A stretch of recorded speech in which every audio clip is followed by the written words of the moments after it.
Hey guys, the Skull Seeker here. Today I have a new skull. This is a Wolverine skull. This is a 3D printed resin replica.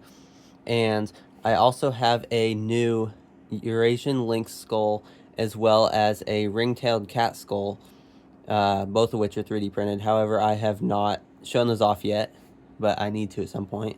However, they are at home currently, so I can't for a while since I'm at college. But anyway, here we go with the Wolverine skull.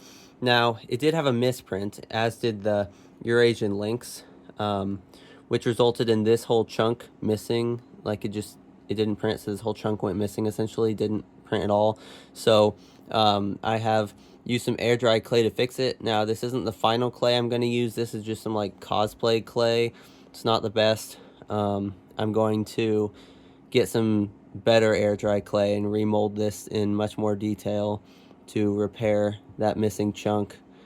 But it is unfortunate that that has happened. Same thing with the Eurasian lynx skull with that misprint. It was a chunk missing from the top here on the Eurasian lynx. But anyway, so here we have a Wolverine skull. And so this skull is around 6 inches long, a little bit bigger. So, I mean, it's a massive animal. It's the heaviest mustelid, if I remember correctly. I know the giant otter is the longest, and I do have a skull from them too, so that's pretty cool. But anyway, you can see nice big carnassial teeth here.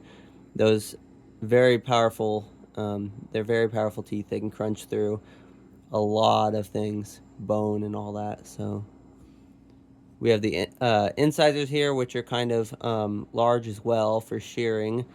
Then we have the big old canine teeth. And you'll notice here that it has some wear on both of these. And that's because when the mouth was closed, it would have chipped against these teeth here. Oop, that didn't focus. Against these teeth.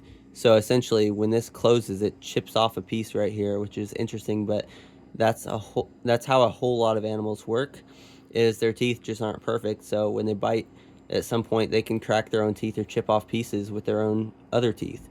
So it's inconvenient, but that happens all the time. I have a lot of skulls that are like that, and you can just find images online of skulls like that too. You'll just notice chipped teeth, usually canines or incisors, just because when they bite down, it just fractures another tooth, which is pretty bad. So we have the orbit here. These are actually kind of small eyes, as you'll notice. So it's like relatively small. I mean, you compare this to like a cat or something, like a lion, and they would have a proportionately larger eye socket. The orbit on these guys is pretty small, actually, which is kind of interesting. You'll notice the zygomatic arch here is absolutely ginormous. It's very thick, not very breakable, very sturdy, and sagittal crest here is very pronounced, especially in the back. So that essentially means jaw muscles that are really powerful attach and curve down here into this lower jaw.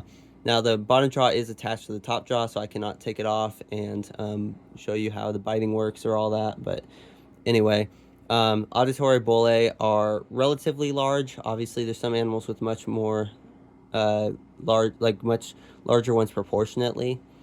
We have the foramen magnum. It goes to the inside of the skull in there, which is obviously where it connects to the neck vertebrae. We have the nasal bones here, which go into the nose, and then inside the nasal cavity, we have the little, all of that's intact in there. So, and like I say, this obviously it's not ideal that this chunk misprinted, but, or I guess didn't print, but anyway, you can see the tooth is half there.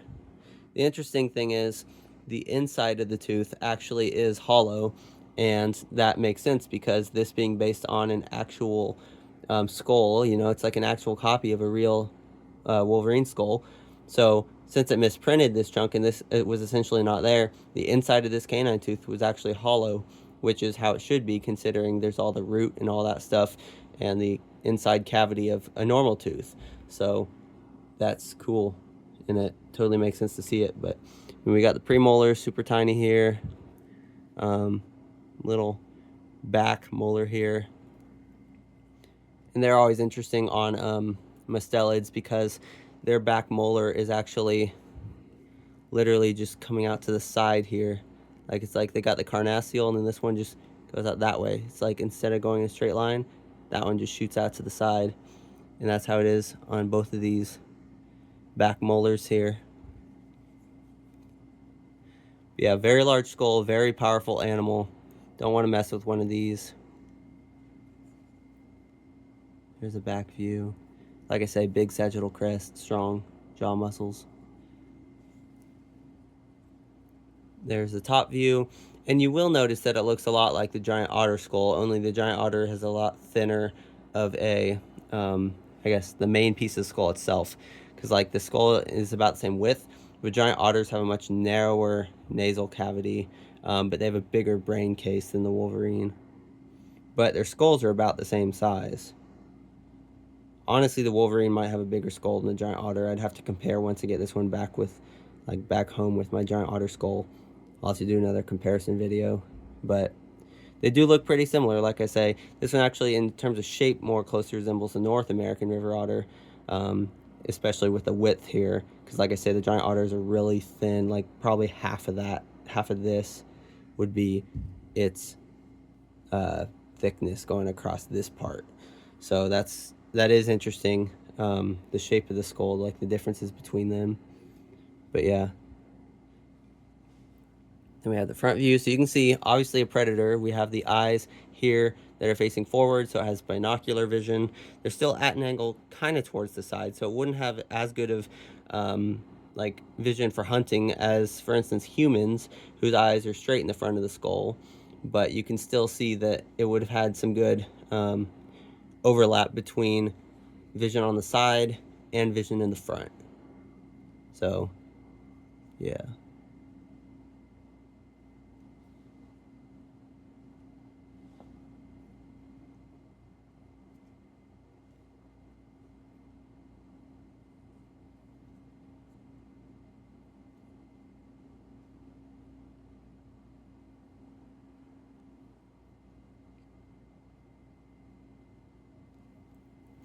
But yeah, as soon as I can, I'll try to get out more videos for you guys. I'm actually in the process of 3D printing. Well, I mean, it hasn't started printing yet. It should only take like, honestly, 3 hours or so to print. But when I get around to it, I will be printing a laughing owl skull.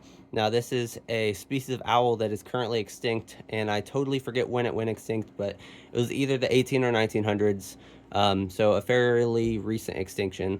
But the skull file is available online to 3D print, so I was like, yeah, I gotta capitalize on that and 3D print myself a laughing owl skull. So that'd be pretty cool to have a extinct species. But yeah, it's probably around this big, like 2 or maybe 3 inches at maximum. So, but yeah, and I'll show that off once I get it. So yeah, cool things. I need to get an Atlantic wolffish skull and maybe some other things before I graduate. So we'll see what I can get done since I'm doing these at my university. But yeah, thanks for watching. Don't forget to subscribe, and I'll see you next time.